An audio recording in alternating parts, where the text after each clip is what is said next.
DL, DL, Kristen, Kenny, and Kim. Yeah. How you guys doing? The panels are the coolest thing. Usually there's a person asking questions, but if you raise hands, man, the panels are the coolest thing because we know the answers. Otherwise, Right. And DL is not authorized to tell you anything about the Mayans, so don't even go there. But he will. But he will anyway. He will.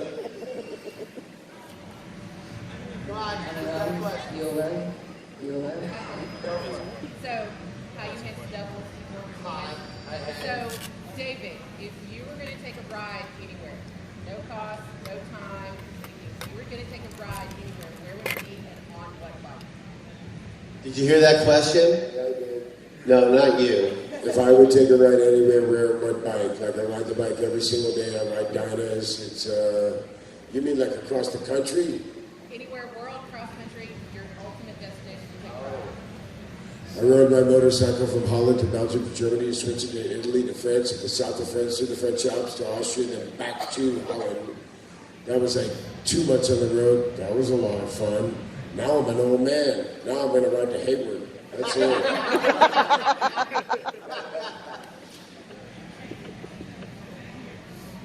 Come on, ask some question that you really want to know about the show that you were wondering and see if I can answer it. Or somebody here can answer it. And just before you answer another question, I just want to go back to the riding thing. DL, Boone, and me were the only ones who knew how to ride when that show started. No, that's not And true. Kenny I certainly. own 4 bikes. Bullshit, dude. That's absolutely That's bullshit. True. Could you ride before Kenny? I've owned 4 bikes. Okay, so Kenny could ride before the show started. Kozik didn't quite make it in the. When did we say hi to you? 3rd show? 4th show? In Sons. When did Kozik come to the show? At the end of the 2nd season. And then the end of the 6th. End of the 2nd one. Yeah, like 11 times. Okay, I'm going to take that back. Kozik did know how to ride, but no one else did on that fucking show. And they all had to learn. That's a true rap.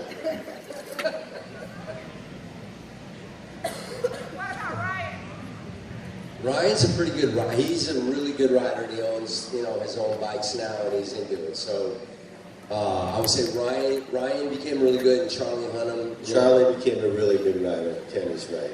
I had ridden the motorcycle once or twice before I got there. And it was like pretty cool. Riding the bike's a life and death situation. I don't care what anybody thinks. And especially if you ride it like a nut.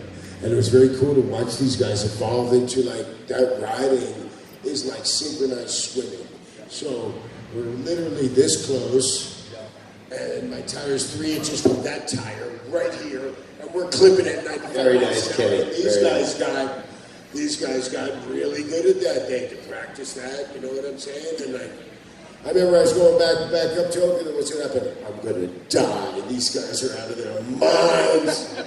But they got it together.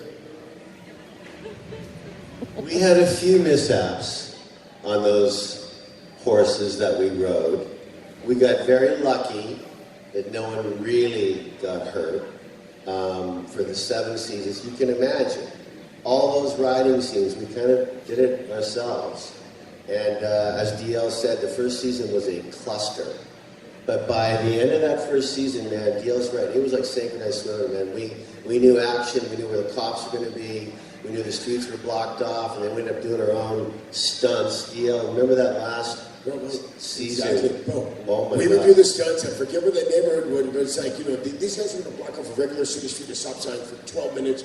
Now there's 40 cars, and here comes a van with a bunch of guys shooting machine guns, right. And we're on the side, and people like, they are shooting on Highway 14, and real cops shooting. No, real cops would show them, what? Oh, it's that biker show. Oh, it's hi. You know what? It is. I'm absolutely grateful. I know my friends are like, oh, you feel different. No, bro. I'm like, I'm the same guy, and this became. I don't care what everybody says. name another show that's a bigger show than this one. It's the biggest show in the world. The Walking Dead in like 90 million countries and every other place, and everybody knows you. Horror's Law and other. And those are great shows. But this show became what's called pop culture, because that motorcycle thing transcends all these levels. Man, I'm landing in Thailand, the guy at the stand thing is like, it's you. I'm like, what do you mean it's me? This show is #1. You're in Thailand, homeboy. Like, Yeah, go ahead. that has nothing to do with the show, who knows? It's like every bike club has that 1% thing. Every single thing. It's so easy to look it up. Okay, the 1% that doesn't fit into the American motorcycle thing, but that has nothing to do with the show. Every bike club has that little #1. That's why I would never wear it.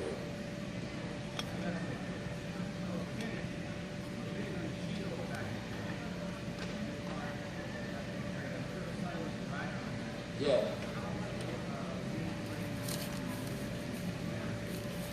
It was awesome. I mean, Sutter was a quiet.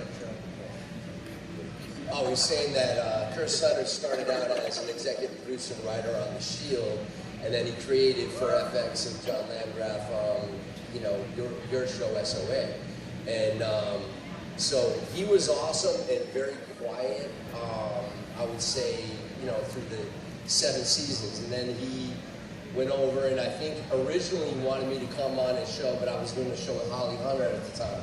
And as soon as that got canceled, he said, hey, the day they canceled it, he called me up to, how do you like to come play with Big Boys? I said, hell yeah, man.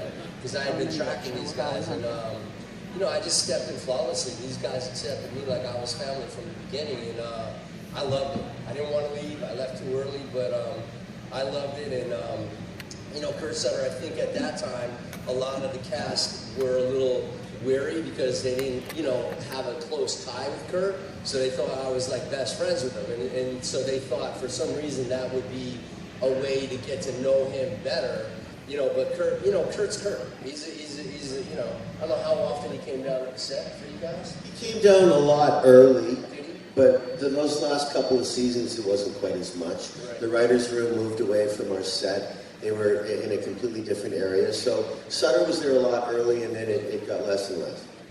And you guys remember the first time Kozak and Tig got together? I'll never forget it. I think Tig said something like, "You want a kiss?" Like we were that close. It was a close scene. Close scene. So you get a kiss. And look at his teeth. He's a model, for Christ's sake. I mean, you want a kiss? Come on. It was a relationship born in heaven right there. And half the stuff that he said wasn't written. He just made it up. True. When you live in Hollywood, California, you see all kinds of people. And I rolled in from a tattoo shop. I'm like, dude, I'm this guy's fan. And I'm at this coffee shop that everyone goes to, and I had this book that said sightings, and if I saw a star, I would write it down. And this guy walks up, I'm like, "What's up, homeboy?" And he goes, "What's up, homeboy?" I'm like, "Oh, I'm sorry, bro, I don't know you, man." He's like, "Yes, you do." And it's like, I realized this guy's from the Shield. Oh my God, that's why I know him, man. And then later on we ended up on the show. I'm like, dude, remember that day at the coffee shop? Yeah, I remember because he talked like crazy, dude. I mean, but all great stuff. But he was super intense. I'm like, I like this guy, man. We have a nickname for DL. It was called Liftoff. No, he was lifting off every single day on that show. Crazy. My question is for Kim. Tig is unapologetically Tig. There's no way to describe who he is. Is there something in the character or the writing that you learned that you took in your own personal life, whether it's personal or acting, from that point on? So the question, Tig, right? I mean, we've all got incredible characters on this show, and Tig was given to me, and I remember not knowing anything about this guy. I mean, we had to reshoot the pilot. DL was in the original pilot, and they had to recast Clay. The character of Tig was not there, so I got cast at the last minute when we reshot the pilot. I had short hair. I had no hair in my face. I was a $188 dripping wet, but I could fucking ride. And so I learned about Tig every season. And Kurt Sutter, I think, DL, you'll agree with me, he couldn't write for all of us all the time, right? You had the Jax, Gemma, Clay thing, then you had another ring, and then another ring. But when he did write for Kozik and me, and Kristen, all those amazing scenes she had with Charlie, and DL became a fucking good actor. Like, that guy had never acted in his life, and he was our confidant. He was our guy that we went to ask questions about certain parts of that show. But DL, by season 5, 6, and 7, all the shit that he and I had to do together, those were fun days. Burying bodies. Right, burying bodies in so many places we didn't even know where we were burying them anymore.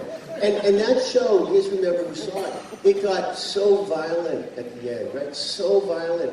Thank goodness for Tig and Happy to bring some semblance of some humor, right? To Comic relief. I read for Tig. Like, when I'm the tech advisor, and I looked at Cripple S and said, I want a chance to be on your show. Every day as an at-home boy, I want a chance to be on your show like anybody else. And I had written for this magazine, and I read for Tig, and the guy who pitched search on this said, you didn't get it, bro. They're going to give it to this guy, Kim Wells. The guy from Waterworld! Oh, my God. So he's getting the thing. And, but he says, write Kurt a letter, bro. Tell him you're going to help the show visually and realistically because of what you look like and who you are. And he stuck with you anyway because you're the tech advisor. And Kurt wrote me back and said, you're right. I'm going to create a character for you, Happy the Assassin. How cool is that? The first day I'm like, you couldn't call me like Psycho or Loco or something cool like that? He goes, no, your name's Happy and you ain't happy.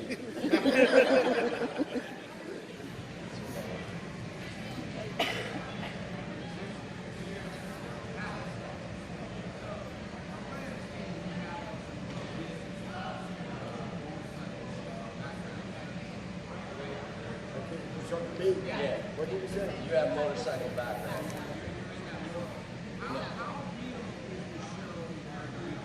We all wear patches.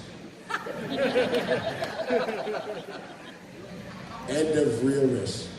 If you guys think for 1 second we wouldn't all be in jail by the 3rd episode of season 1, you're dreaming. Broad daylight, mowing down 16 people, going to the clubhouse to have a beer, no cops show up. What planet are they from? Okay. That's it. What are you all working on now? Yeah, I've been doing a lot of indie films. I got a couple coming out soon. And, figuring it out from there. Moving and shaking. Doing all kinds of fun stuff. I'm here. I know what you're doing. Yeah, I'm on SWAT, halfway through the 3rd season. And Kim's doing an insanely popular show with a good buddy of mine. Yeah, Bad Blood. You guys have seen it or watching it. It's pretty cool, right? Like we're all in a good zone right now. DL is starring on the Mayans. You guys know that. I just finished a film called Shadows. That's coming out going. And he's writing. DL's writing like crazy and taking meetings there in Hollywood. That's exciting. Kenny's been a star on that show for 42 years now on SWAT. He can barely run anymore. He's beating them up so bad. And I'm just the biggest mobster in Canada right now called Bad Blood. And, we got Anthony LaPauli on the 1st season and Paul Savino and some incredible actors and Louis Ferrara. He came on the 2nd season and starred with us and we're winning. Anyway, we're good. But these things are an opportunity for all of us, and I know you'll all agree, that we get to hang out.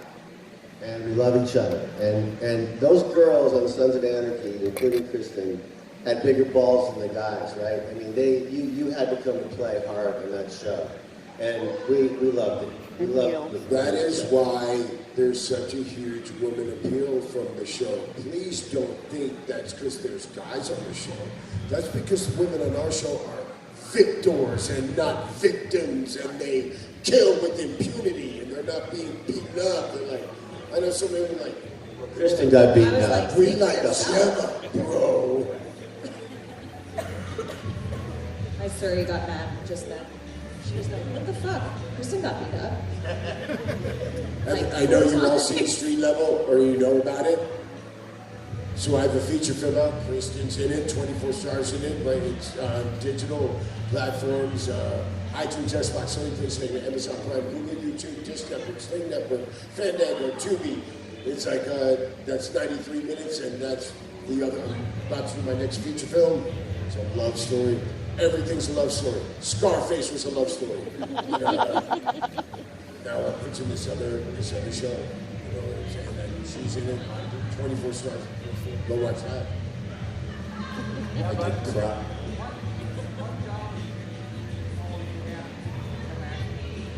What jobs did we all have before we became actors? I'm still not an actor, so I'm just a guy. No, I worked at a grocery store, Safeway, which is Vaughn's, making $2.07 an hour happily. I discovered drama when I went to college and just stumbled into it, man, and I took it seriously and did like 25 plays in college before I became a pro. And yeah, we're all doing it. I grew up on a farm in Vermont. I was a farm mechanic, and went to college, played baseball, football, and accidentally ran into this acting thing. Yeah, it was it, and I was a nutritionist for a while. That makes sense. Okay. Yeah, it does. The way he drank his red wine so quickly last night, too. Pure nutritionist right there. I hadn't drank in a year, so I was like desperate. I hadn't even realized you finished it. I'm like, what? Like I missed him even taking the sip. I didn't even. Good job. I did. I was a model when I was like early teens, and then when I got to California and I was starting to act, I was a busser. Yeah, I was a busser at a restaurant and a brewery, and I did some expo there too. I did some cocktailing. You know, a good restaurant. I'm sorry I missed it. I would have loved to have been there. Go ahead. I had to dance on the bar, whole coyote, everything. Yeah, that was fun. Not really. I lived a life of crime.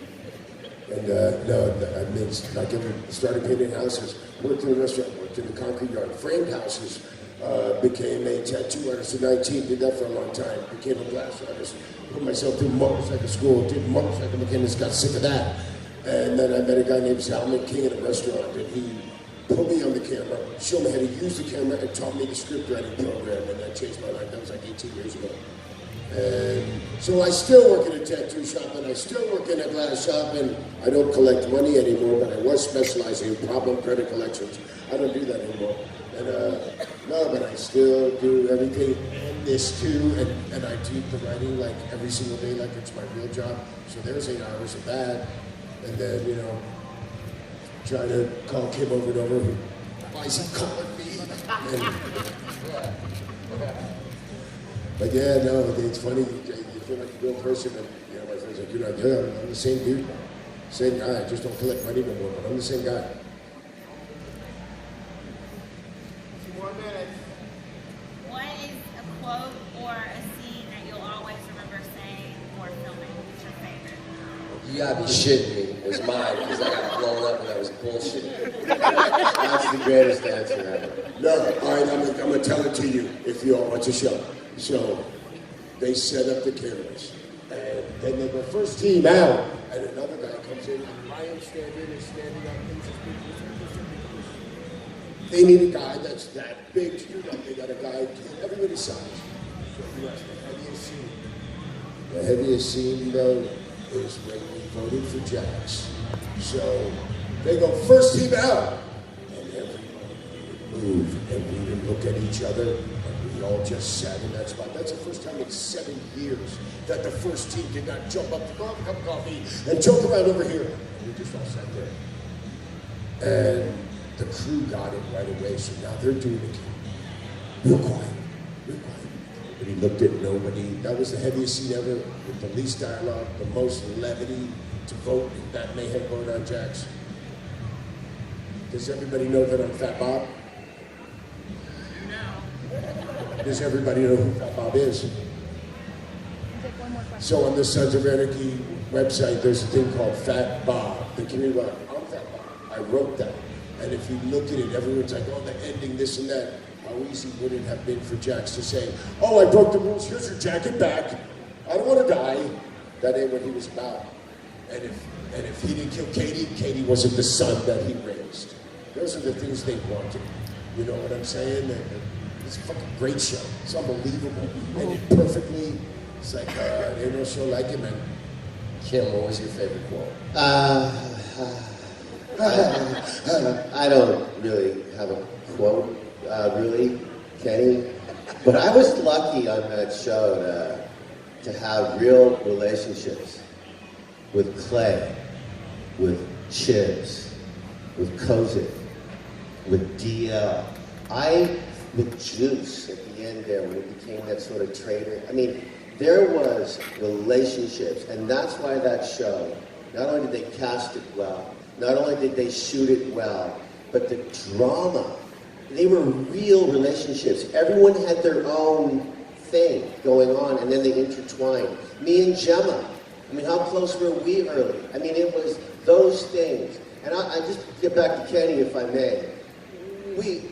When people started to die on that show, it was always hard. Those read-throughs that we would have, knowing that Donna was about to go, and Piney, and then Kozik, and everyone was starting to go. Those were the most emotional times, knowing we're about to say goodbye.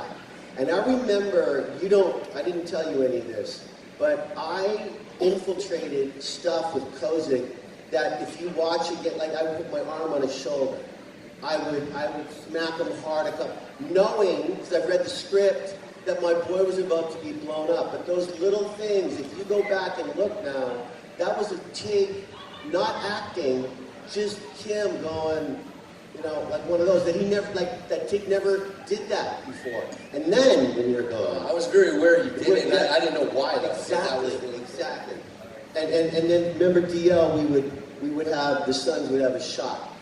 Booze when we started to lose, and yours was the beginning of the tough ones, and then Ryan and then everybody else had its own little. But that show had, right, Kristen, even for you. I mean, the stuff you had with Charlie, right? You'll never forget that stuff. No, I got to have sex with Charlie. I won't forget that. We bonded the first day, so it's a 14-hour day. It's 13 hours and 59 minutes on camera. Then we hang out in the parking lot till they tell us to go home. We go camping in Joshua Tree and have an insane time. We were actually buddies in real life, and ride to work and ride back from dinner and hang out, and that translated to the screen. You guys feel that, right? Because, I mean, we do these cons, and people come up and go, you guys were really good friends. And I go, we are. There was nothing but love. Yeah, we'd scrap like family. God, when November came around, we couldn't wait to get the hell off the set. But then we started missing it in January 1. Well, when do we start again? When is it? Can we go riding? DL and me and Boo, we'd ride. And now it's been over for 5 years. Can you believe that? 5 years, right? And so we see each other at these, we have dinner, we might work together if we're lucky. I mean, do you know how hard it is to actually have a life with your friends in this business? I'm never in LA anymore. I'm filming in Canada so much, doing a play. Kristen, I haven't seen her in about a year. These are beautiful times for us selfishly to hang out. So thanks for having us, really. Right? Yeah. And thank you for coming out, man. You got us 12. Wow, that was pretty heavy. Okay, you guys, I've been a fan for so long. I've watched, like I told you all know, I've watched the series 3 or 4 times. And you guys have been like a family to me. And I wouldn't, I guess I probably shouldn't say this, but in real life, you're probably like my real family, except for the killers. Yeah. But You're saying that we're like a family to you? Is that what you're saying? Yeah.